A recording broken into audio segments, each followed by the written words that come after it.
ស្វាគមន៍បងប្អូនសិក្សានុសិស្សថ្នាក់ទី7ទាំងអស់គ្នាថ្ងៃនេះយើងវិលមកជួបគ្នាសារជាថ្មីម្ដងទៀតដែលយើងនឹងសិក្សាទៅលើ chapter 4 in my family ជាជំពូកទី4នៅក្នុងគ្រួសាររបស់ខ្ញុំ unit 10មេរៀនទី10 my family គ្រួសាររបស់ខ្ញុំ vocabulary យើងប្រែថាវគ្គស័ព្ទមានន័យថាពាក្យកលឹះពាក្យដែលយើងត្រូវយល់ដឹងចឹងនេះជាពាក្យកលឹះរបស់យើងគឺ alright យើងប្រែថាត្រូវហើយពេញចិត្តហើយ inside យើងប្រែថាក្នុងខាងក្នុង ball យើងប្រែថាបាល់ chocolate បាទ chocolate យើងប្រែថាសូកូឡា smarter ថាមនុស្សឆ្លាតអ្នកឆ្លាតអ្នកពូកែបាទ bags យើងប្រែថាកាបូប parent យើងប្រែថាឪពុកម្ដាយ welcome យើងប្រែថាការស្វាគមន៍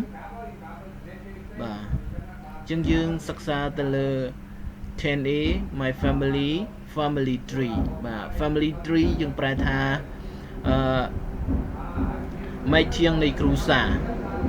បាទ family យើងប្រែថាគ្រួសារ tree ដតីនេះយើងប្រែថាដើមឈើក៏ម៉េចធាងអញ្ចឹង family tree គឺម៉េចធាងគ្រួសារអញ្ចឹងយើងសិក្សាទៅលើ tip script របស់យើងគឺ number 4 listen again បាទស្ដាប់ម្ដងទៀត answer the question បាទចម្លើយនឹងសំណួរ write in your notebook ថា save ចូលទៅក្នុងសៀវភៅសរសេររបស់អ្នកអញ្ចឹងនេះគឺជា tip script របស់យើងគឺ number 4.10.2 naughty girl ហ្នឹងយើងប្រែថាក្មេងស្រីរពឹសបាទអញ្ចឹងដែលមានតួអង្គ Linda បុប្ផាហើយនិង Dara បាទអញ្ចឹង Linda ថា come on បុប្ផា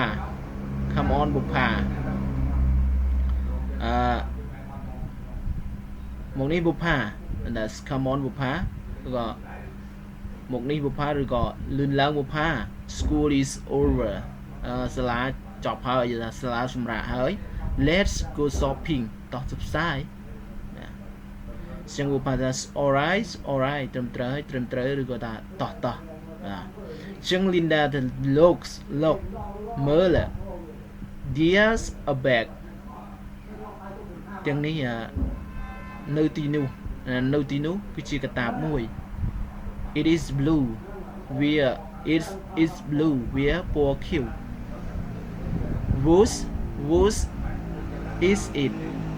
វាជារបស់អ្នកណាបុប្ផាថា let's look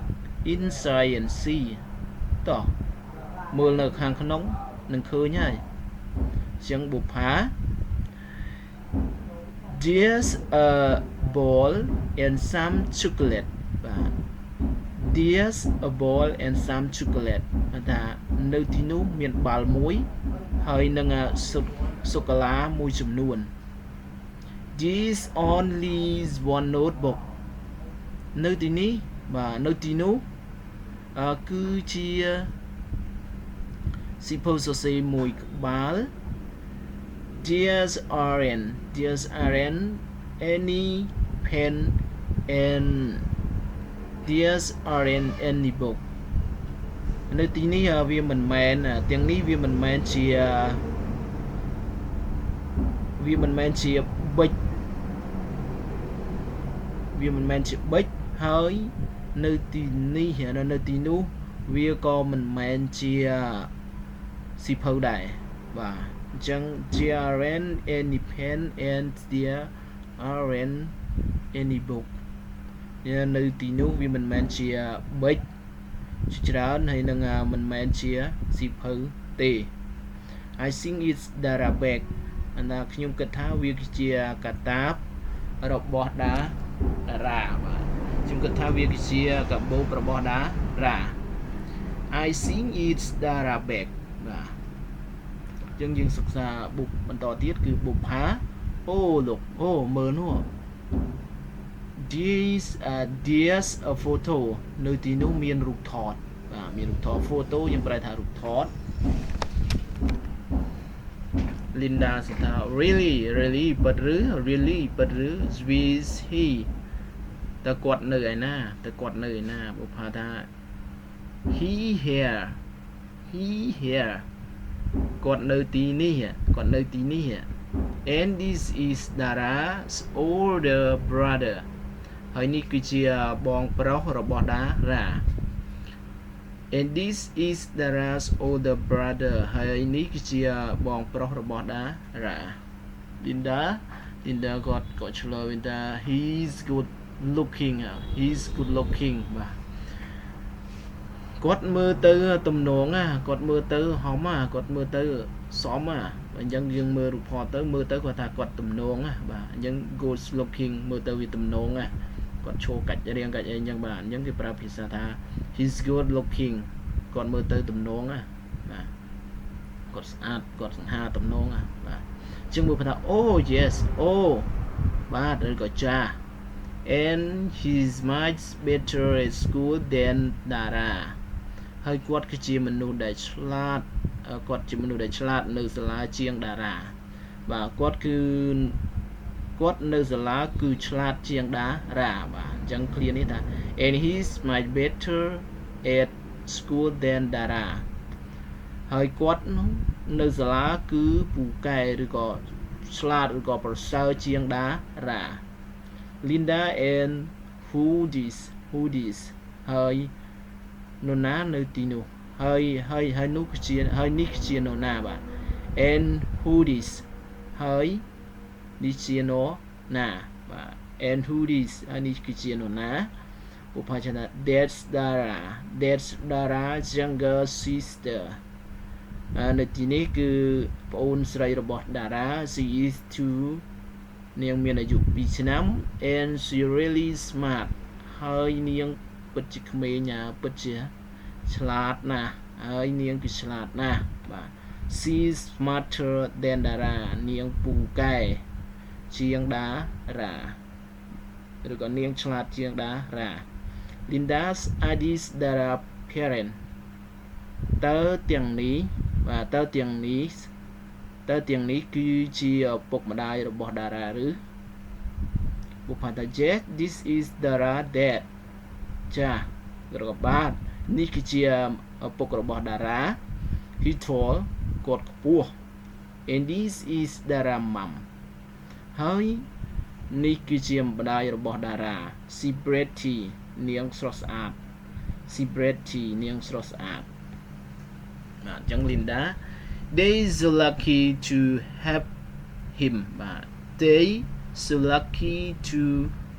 have him បាទអញ្ចឹង they are យើងស្មើនឹងពាក្យ they are បាទ they are so lucky to have him ណាពួកគេពិតជាសំណាងណាស់ដែលមានពួកគាត់ណាតារា Linda បុប្ផា is that my bag តើនេះគឺជាកត្តារបស់ខ្ញុំឬតើនេះគឺជាកត្តារបស់ខ្ញុំឬបុប្ផាថា yes Dara he is it ចាស់បាទតារាវានៅទីនេះបាទវានៅទីនេះបាទឬក៏ចាស់តារាវានៅទីនេះ he is it វានៅទីនេះតារាថា naughty girl ក្មេងស្រីខលក្មេងស្រីខូច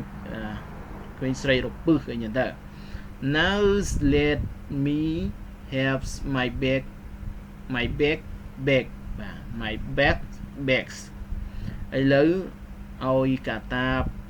ត្រឡប់មកខ្ញុំវិញមកបាទឥឡូវឲ្យកាតាបត្រឡប់មកខ្ញុំវិញមក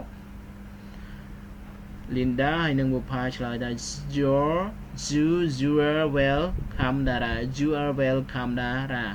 ដោយសេចក្តីរីករាយតារាបាទអញ្ចឹងគាត់ក៏ឲ្យត្រឡប់គាត់ពេញចិត្តនឹងឲ្យកតាបទៅតារាវិញអញ្ចឹងសម្រាប់វីដេអូនេះក៏មកដល់ទីបញ្ចប់អញ្ចឹងបើសិនមានការខុសឆ្គងត្រង់កន្លែងណានោះសូមខន្តីនឹងអភ័យទោសពីសំណាក់ប្រិមិត្តរបស់បងប្អូនសិក្សាទាំងអស់បាទហើយនឹងចូលរួមការ comment នៅក្រោមវីដេអូដើម្បីធ្វើការរិះគន់ថាប៉ុណ្ណា ទាំងអស់គ្នាបាទសូមអរគុណនិងសូមគោរពលា